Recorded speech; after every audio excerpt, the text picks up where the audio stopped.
Welcome to the Pre-Health Pod. My name is Lexi, And my name is Natalie. and we're a podcast by students for students who are here to meet you wherever you are. So excited to see you, Natalie. Yeah, hi Lexi. It's like long time no see. We just got dinner last night, so Yeah. we're like, okay, let's update on everything that's happened since last night. No, I'm just kidding. Yeah. I feel like I I actually didn't tell you anything last night. You did it. And I want you just last time that we were on the pod, you were about to leave for your hometown. You were going on a trip to Yeah. Florida. How was it? How was seeing your family? What would you do? Tell me Oh my God. everything. Yeah, I went for my mom's 50th birthday. Oh, She's happy like 50 at birthday. all. Yeah. Ah, Side note, she's currently in Antarctica. oh, I tried to why? call her the other day, like a couple days ago. I was like, "Hey, we need to fill my FAFSA for med school. Would you mind? Like, I need your financial information." She was like, "I can't. I'm in Buenos Aires, Argentina." What? I was like, "You're where?" She's so cool. My mom, yeah, my brother has a very different life than me, because my mom Oh, is traveler, like travels all the time. I never yeah. really traveled at all or ever when I was her like under her household.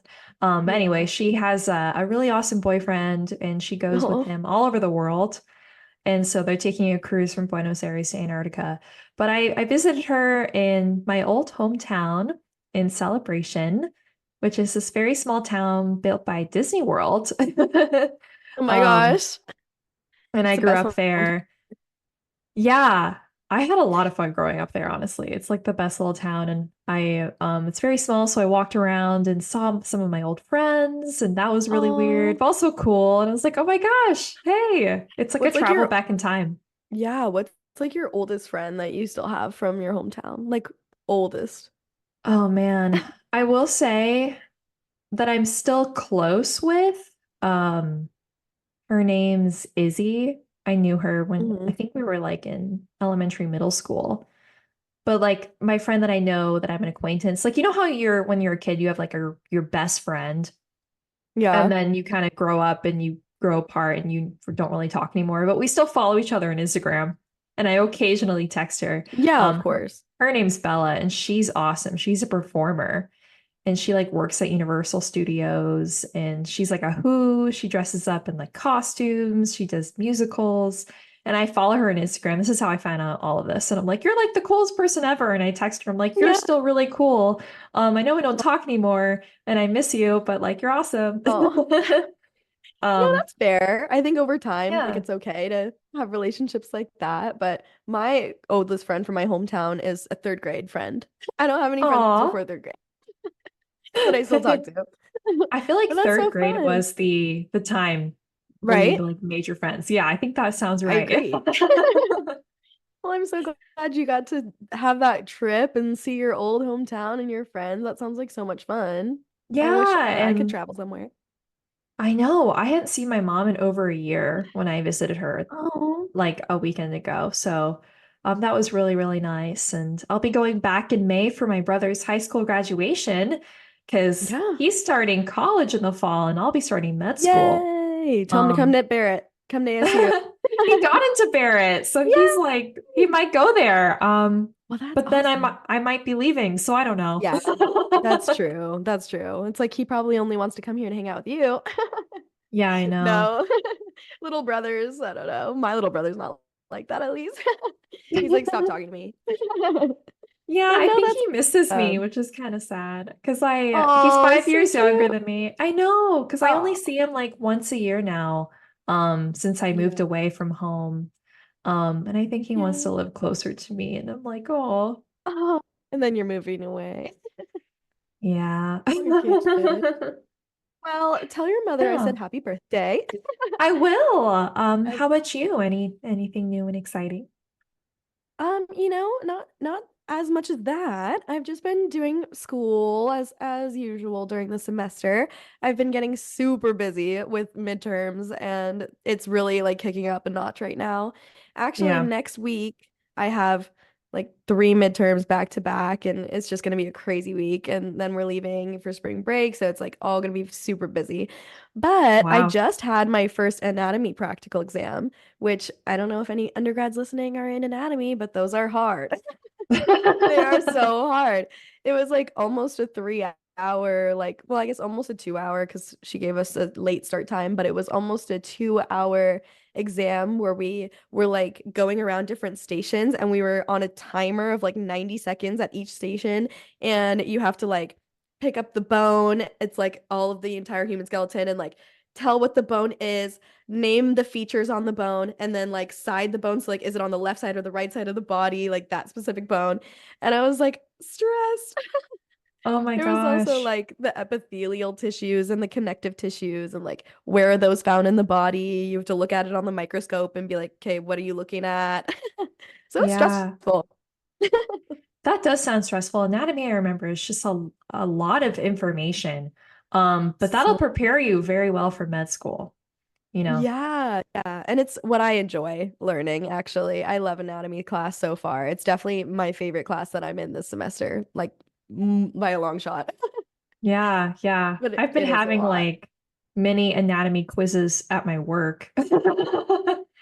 Um, Mm, my yeah, physician I work for, he's a mentor as well. He's awesome. He's been like teaching me as I've been working for him. yeah. And every patient we see, he'd be like, "What's this?" And he'd point to a spot on the skin and be like, "What would you call that, like anatomically? Or what would you call this? Or what would you call that?" And I'd be like, He's training you like a usually, medical student already. yeah. And I was Yeah. like, this is great. And he had me memorize like the anatomical areas of the ear. Yeah, okay. Because it's very like if he was like, you'd be surprised how many med schools don't know what parts of the ear are, or med students, excuse Yeah. me, are parts of the ear that come to my clinic.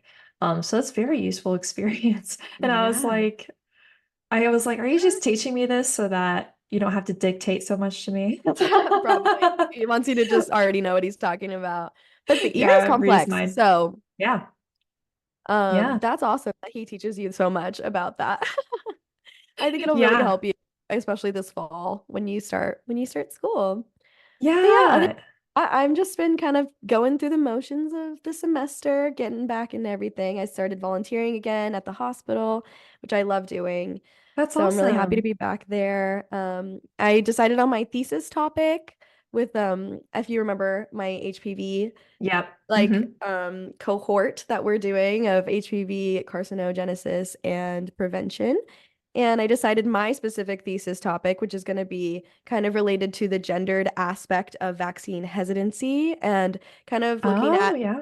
like historical patriarchy and stereotypes of women and of just female sexuality in general and how that contributes to current modern societal vaccine hesitancy for these young girls that need the HPV vaccine. So that's exciting. Wow. I'm That's really excited awesome. to work on that. Oh my gosh. Well, good luck. What's the timeline on that? Like, do you know when you'd have to defend your thesis? Yeah, it's a two semester project. So I'll be defending my thesis in the fall, and I believe we're going to Nice. be doing it kind of in a different way. Like it's not going to be the classic thesis defense unless we want to host one of those as well. But we're going to, I think, talk at some sort of a conference and kind of like get present our information at this like big conference thing. And then Ooh. publish our information as like a chapter in a book, and the book is going to have different chapters for like each group of the big cohort because it's like a huge like 60 Yeah. person project, and then we each have our individual groups, and then in those groups we all have our individual subtopics, so we're all like working together to make this big published book that to just educate and try to get everybody vaccinated for HPV. So I'm really excited. Wow. Oh my Yeah, gosh. and that's Congratulations. thank you so much. But that's pretty much what's been going on with me. Where are you at in your medical school application cycle? What are the updates with med school in general? What's going on? Yeah, great questions. Not too many updates, more updates on like deadlines and dates and Mm, timelines. yeah, So I've still been only accepted into two medical schools, which I'm really excited about. which And is I'm amazing. gearing up to go to my second look in April, which is out of state for me. And so Alex and I, my partner, have been planning, and I love this medical school because they're just like really excited Yeah. about having me come out. And they're the only med school has actually reached out and provided any information about Second Look for me. And they are providing accommodation for their students coming out there, Oh. like limited accommodation. Since Alex and I are both going together, we probably will opt out for that, just find a hotel. Mhm. Yeah. And they were saying like you can get connected to the med students around there. They're going to have a series of panels and speakers. So yeah, a bunch of people were saying like if you want to go out to dinner in the town and get to learn more about the town, we can totally do that. So I'm really excited and excited to meet my future class. Yeah. And my friend, or actually Hannah, you know her. Yes, She sent Hannah. me, I was like, my friend, like you all know her. Her episode was awesome, by the way. So if you haven't listened to it Yes, already, check that out. She shared her seen it. story. She's currently applying for medical school. Um, and she's interested in primary care and is doing awesome things. She's But incredible. she gave me this like deadline sheet that she found from the AAMC. And it looks like around this time in February, so end of February, plan to enroll becomes available to applicants to select in the AMCAS application. So what that means is basically medical students can like select which schools like they've been accepted to, Yeah. and like they can just start looking at that and opening that application in AMCAS. Um, I don't really know. I was checked my AMCAS actually today and it's past like mid-February and I haven't seen that pop up yet, but I'll let you guys know when it does and I kind of explain a little more about how that works later on. But around April 15th or mid-April, they were saying they will ask their applicants to narrow their acceptance offers to 3. And there's no Wow. limit on alternate list offers or the wait list offers. So if you have more than 3 acceptances, they want you to narrow it down to 3, and then you can still be on the wait list, I think, for as many schools as you want. And then around April 30th, so end of April, commit to enroll becomes available in the AMCAS tool. And what this means is that students have indicated that they have made their final selection and have withdrawn all of their applications. Um, and then post cycle, which is around October, which is very long, Yeah. applicants have matriculated. Because I know some Yeah. medical schools start in July and some all the way through September. So it just depends on the school. But that is the timeline I'm seeing right now. But it's so, it is kind of, I don't know how to explain it, but it's so long and I'm just like really ready to move on Right. and go to med school. I've have senioritis, even though I don't, not a senior anymore. Um, but I'm like at work and I'm like, I like my job, but I'm also just ready to go back to school. Yeah. Ready to be in that community again, ready to be learning and progressing your own career. I totally understand. That's so fair. And you know what? You're so close. You're so close. Just get through that final stretch. Yeah, I know it feels yeah, a long time, but in the grand scheme of things and how long you've been working towards this, like you really are so close. So you got it, girl. yeah, yeah. And The anybody who's second, going through this or has questions about the application cycle, like don't be afraid to DM us at PreOfPod or even me at alexia.childress on Instagram. Like I'd be happy to answer your questions because it's a long process, but as Dr. Vapiwala, our guest speaker of the day, will say later on today, the best thing you can do for yourself is reach out to people who have been through it, especially those who have recently been through the application process. so true. So true. Well, best of luck with your second look. I hope that it helps you get a little bit of clarity and help you make your final decision because that's coming up. But I remember last time we talked about second look, you didn't really know that much about it. So I'm really glad that they started actually giving you more information and telling you what's going to go down. But yeah, have so much fun. I can't wait to hear about it when you're back. I hope we all get to hear about it a little bit. Yeah, and I'll probably like once I decide where I'm going, I will say the name of the school. Right. That's I don't fair. really know why I'm not saying the name, but I'm just like, yeah, Whatever you're comfortable with. I guess I'll just say I in think that's April. so yeah, I mean, you Yeah. never know. Like last second things could change, maybe. Yeah. So I think it's fair to be like, I'm gonna wait a little bit to make my final decision and tell everybody. Yeah, We don't maybe want it'll to be a count all your chickens. surprise. I'll make it a Ooh, I like that. surprise. That's why I'm Yeah. keeping it a secret, everyone. I've decided just now. It's a pleasant surprise. Yeah, True. yeah. Yeah, absolutely. Um, well, I think those are all of our updates, right, Natalie? Is there anything else we got? Yeah. I think that's all for me. Cool. Cool. Very Perfect. excited for the episode today with Dr. Vapiwala. She's amazing. Yeah.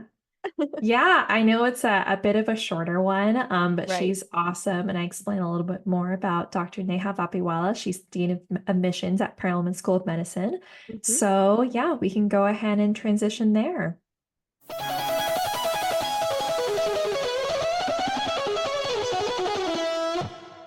All right, everybody, I'd love to welcome our guest speaker of the day.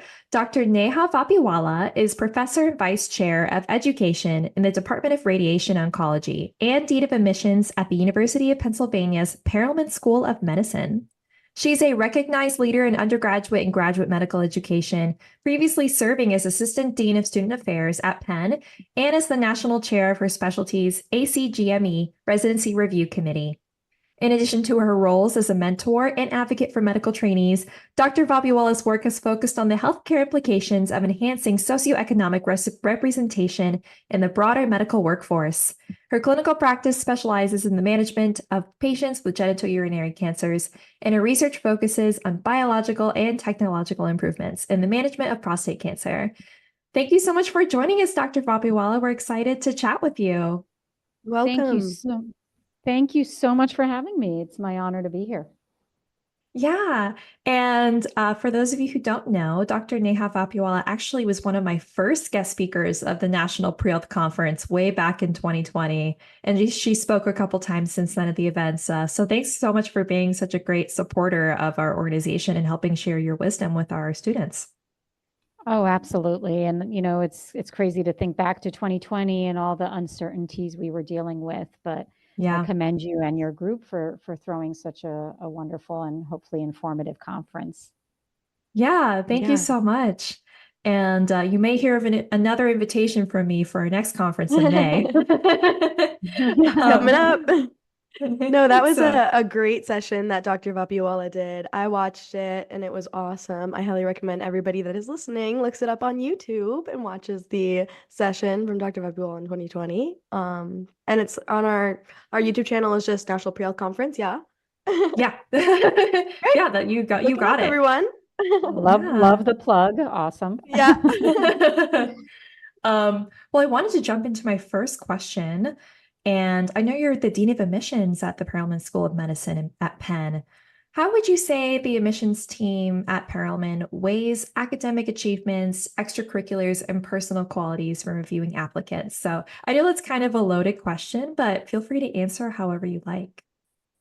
No, absolutely. It is a loaded question, and yet it's sort of the $1 billion question, right? What everyone's always wondering. And I think you've probably all heard at some point this concept of holistic review. And I just Yeah. would say that at University of Pennsylvania and our medical school admissions process not only ascribes to that, but it's our true philosophy in how we think about our students and how we mentor them and support them well beyond just that, admission and acceptance phase. And I would say it's because we know, yes, of course, scholastic aptitude and how you've done in your coursework and how you've done in your standardized exams, as well as the actual coursework itself. What have you challenged yourself with? What have you done in terms of your major or perhaps minor or double major? Any postgraduate pursuits that you may have?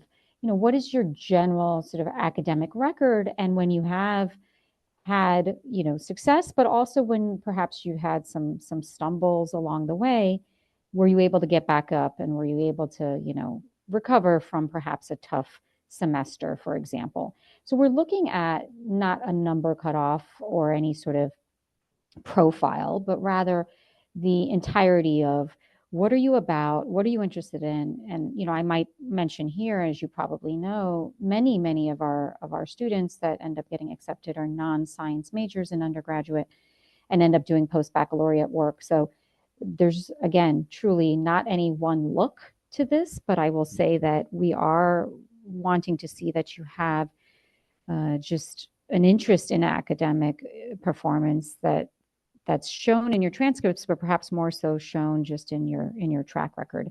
And then that in turn speaks to sort of what you've done with your time outside of the classroom and how you've educated yourself and enriched yourself well outside the classroom. So extracurriculars that are just sort of a checkbox and kind of feel formulaic, that maybe, you did it for just X amount of time and then didn't really feel passionate about, that, is going to come through, because we're not really looking for, just all these little sort of performative activities and, okay, yeah, you met all these criteria, but rather we're looking for what are the extracurricular activities or pursuits that you devoted your time to and why? And does that fit your story, fit your narrative? Are you somebody who traveled because you're really interested in global health or really interested in health economics and so took some special classes or traveled somewhere to do a special externship? These are the kind of things that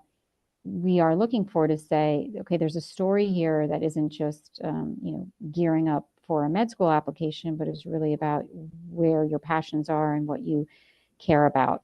And I think that's where, on some occasions, a leadership role in those areas rather than just membership. You can't be a leader of everything, and you don't need to be, but I think having some leadership roles there matter. And then all of this is really getting at what makes you tick, who are you, what are the circumstances in which you were born and raised? You cannot control those circumstances, but we want to know how they've influenced the decisions you've made, how they may or may not have limited the access that you had to various resources, and how you overcame any challenges that you may have faced along the way. So all of this, I hope, addresses your question, because I think what we're trying to say is there's not a list, there's not a profile, there's not a priority of A over B over C, but rather the totality of it, Yeah, absolutely. And it sounds like, there's not just one box that each applicant fits into. Everybody has their own unique story of how they got to your application. And I think what you really highlighted was passion. And we talk about that a lot actually on this podcast, the activities you're doing, if you're not passionate about them or you don't enjoy them, move on and find something else that you do, because it will show in your application, in your interviews. So yeah, thank you so much for sharing. Yeah, that's kind of, he also touched on that like checklist mentality, the pre-med, just going through the list, checking the boxes. Oh, I need this and this and this. And the truth is that everybody's path is different, and that's just not how it works. I've even had my peers tell me right now, because I'm still a pre-med, they say to me, oh, you have to do this if you want to go to med school. I'm like, well, maybe that's your path, but I need to figure out what I'm passionate about and do that. Exactly right. And, believe me, no admissions committee member wants to see, the exact same application over and over again, right? Where you're really not Boring. standing out. Yes, you got it. So true. Well, our next question for you is, what key attributes and qualities does Perelman look for in its applicants? Yeah, I mean, I think, a lot of what I said was coming from the Perlman perspective. So it really is what we're focused on. So I would say all of what I just said, but then in addition, we are really interested about what we can, I would say, offer, and what we value here at our institution. So of course, a big part of that is how will you contribute to an environment of inclusiveness and sensitivity to all the different types of patients that you're going to see. They're going to come from many different walks of life, right? So you cannot have walked in all of their shoes, but to what extent are you able to empathize and understand that for many patients, their health may be number 3 on their list of worries, frankly. For example, if they don't have reliable housing or if they have food insecurity. And I think so much of what we do is important in helping you as a medical student gain that language and that comfort. But we're looking for individuals who come to us with at least the raw ingredients and the raw material to to understand and to be ready to learn and to be ready to grow and not figure that they've got it all sorted out, right?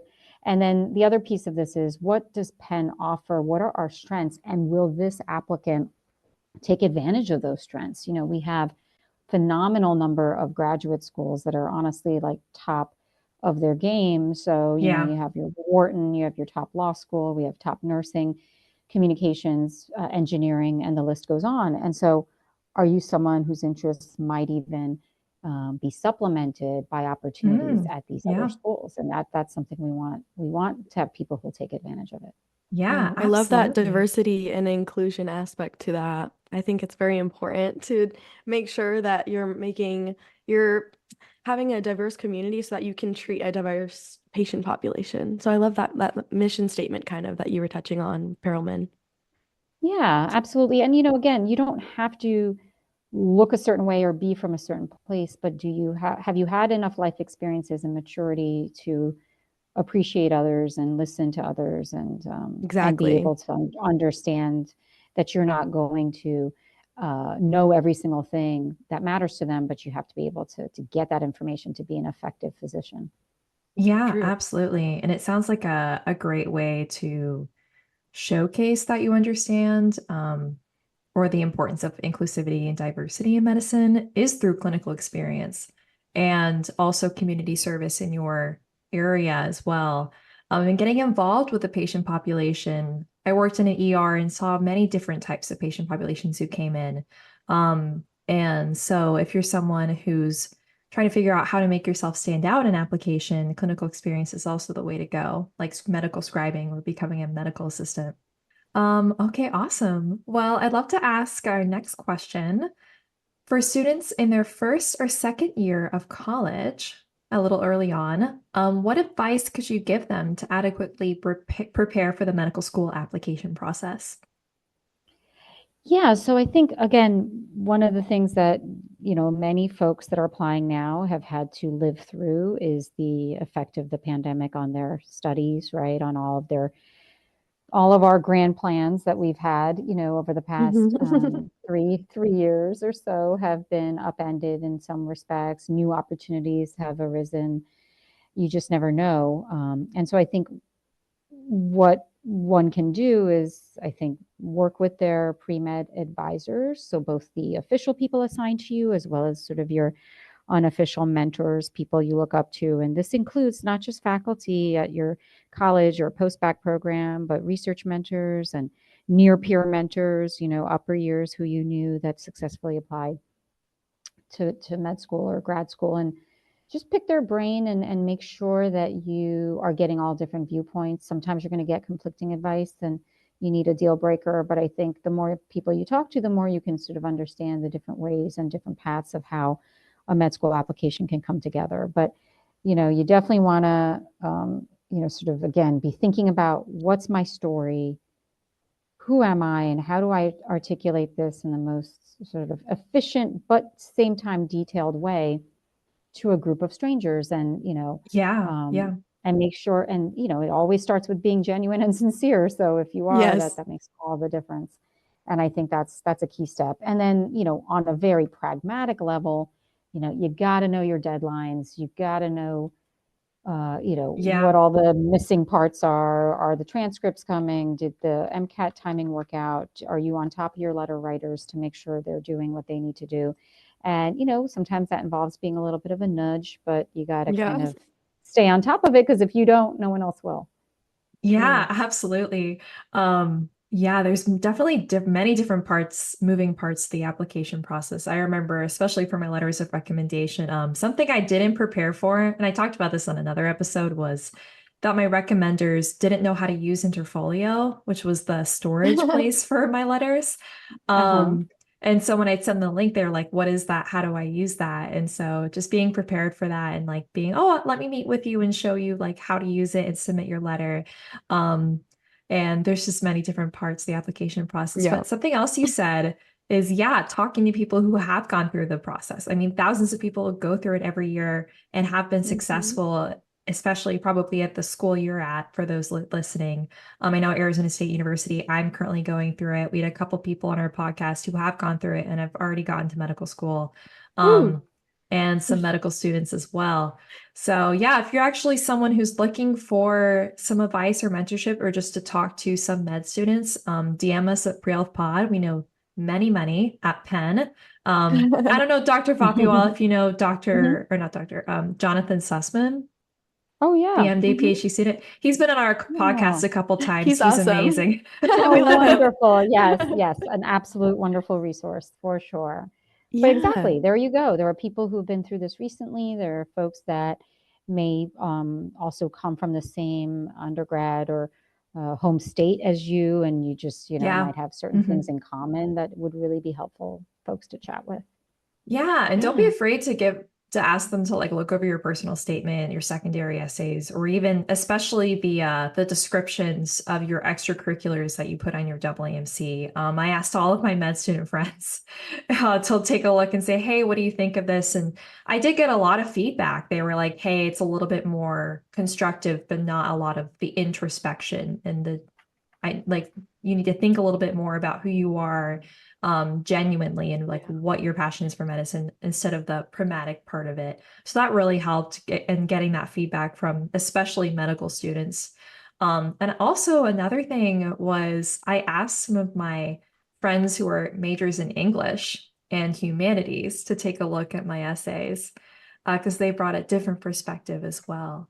So, oh, absolutely. That's a great point. And I Yeah. think many times, particularly for if you are a non-science major, have a non-science background, that might be your area of strength. And then conversely, you might make sure that someone with a science background feels that you've highlighted enough about why the perhaps career change or subject matter interest in medicine and how that came about. Because you want to be able to convince the committee members that you came by this honestly and earnestly, and it's not part of maybe your interest this year, but then you might not really be as committed as you think. Yeah. So that kind of ties into, I believe, what you were saying before about having a long length of time that you've been working on these extracurriculars or whatever you're passionate about in your free time. If you like only do it for a short amount of time, is that like a big red flag for you guys on the admissions committees? I would say it is not a red flag in and of itself. I Okay. think lots of folks do have gaps. They have meandering paths. They have really completely 180-degree different things that they've done. And I think that makes for a fascinating, application in some respects. But we will still want to know that when that decision came about, however it came about, whether it was gradually or suddenly due to a health experience or whatever it may have been, that it was then, supplemented with clinical shadowing, with working with other physicians, with getting to understand how healthcare and how medicine works, and that you're going into it with eyes wide open. I think that's important to us, that you're not carrying sort of I don't know if there is a glorified view of medicine out there, frankly, but that you're not that you're not coming into this with sort of a false notion, and that you've done your due diligence to make sure that your interest is genuine and not fleeting. And there's ways to articulate that, even if you've had these big gaps or other things. Yeah. And fortunately, I think this was new this year or the most recent application cycle. They added a section on the AAMC, like general application that asks what challenges you may have faced during your application. And they said it was also an opportunity to share like what gaps you've had or any recent illnesses or anything like that. And some of my secondary essays as well asked those questions and gave you the opportunity that it was optional to share. And also, I believe almost every secondary essay I had this year asked what challenges you may have faced during the COVID-19 pandemic.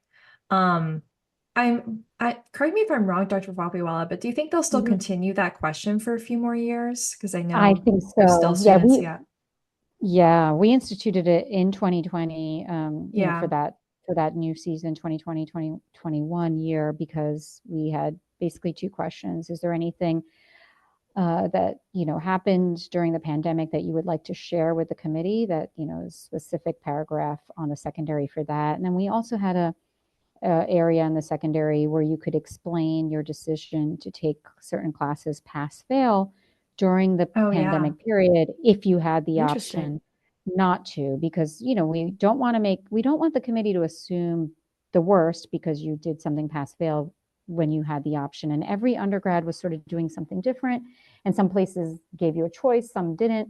So it was Yeah. important for us that people be able to articulate what their rationale and reasons were, so that the void wasn't filled with assumptions, right? Because you never want that. You don't want the committee to assume something bad when in fact there's a perfectly good explanation. Right. And Don't leave it up to so uncertainty.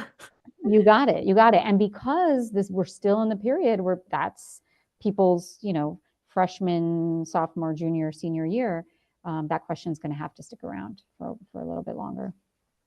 Yeah, that's interesting. It'll be interesting to see how I'm going to answer that question then, because I was in high school when the pandemic was happening. So it's a little bit of a different perspective for us that are a little younger, but still I'm glad to hear that it's going to stay around because I do think it still impacted a lot of people that are in my grade. Yeah, That's, absolutely. do you maybe have any advice for, I know we asked about the first and second years, but maybe for the juniors and seniors that are gearing up to just apply very soon and we're very excited. Any advice for us? Yes, absolutely. For sure. So on top of, staying in, Of obviously course. very much on top of your applications and knowing what you want to do in terms of your letter writers and where you want to apply. So I do think picking the letter writers and being thoughtful about it to the extent that you might have a choice. Sometimes it's a committee letter, but, I think you just want to make sure that you don't have too many that could just be construed as, sort of personal or from being a camp counselor, which is great. One of those is fine, but like you don't want a series of those. I think you really want to be thoughtful about that and make sure they're people who know you well enough, even if they're big names.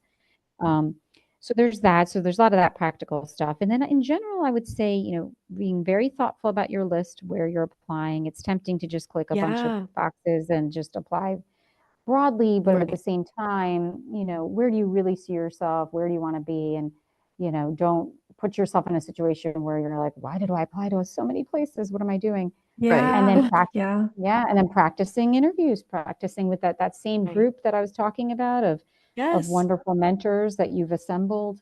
That's the group that should, listen to you and give you feedback, not just on your essay, your personal statement, but also on your interviewing skills. Yeah. Yep. That's great advice. I do definitely need to start narrowing down my list. I'm excited to get more involved in like seeing the mission statements of all the schools and really analyzing myself and where I think I'd be happiest. So that's great advice. Thank you so much. Yeah. If you want my spreadsheet outline, let me know, Natalie. It's like a whole thing with like the missions of each university and highlighting the key attributes that I align with. I love that. Yeah, don't apply to like so many schools Every that you might regret around secondary times, because I remember in July just getting flooded with emails and like, you're ready for your secondary, and it was a lot of writing, and I was true. really And it can feel glad. overwhelming. Yeah, it can feel overwhelming. Yeah, so definitely. many essays. I have this one friend, his name's Dan. He is a PhD student at my university and an excellent like scientific writer. And I had him read all of my secondary essays. And then I took him out to dinner and like give him, like, I was like, please just read them because you're so good. And he gave just the best feedback. So if you have any friends like that, especially who like are really good at writing, I think that's one of the best advice I could give around secondary time. Yeah. That sounds like you need a diverse group of friends. Yeah. Diverse English majors, the scientific writing. No, For absolutely. For sure. I don't know if you've heard of this expression of like sort of assembling what's called your kitchen cabinet.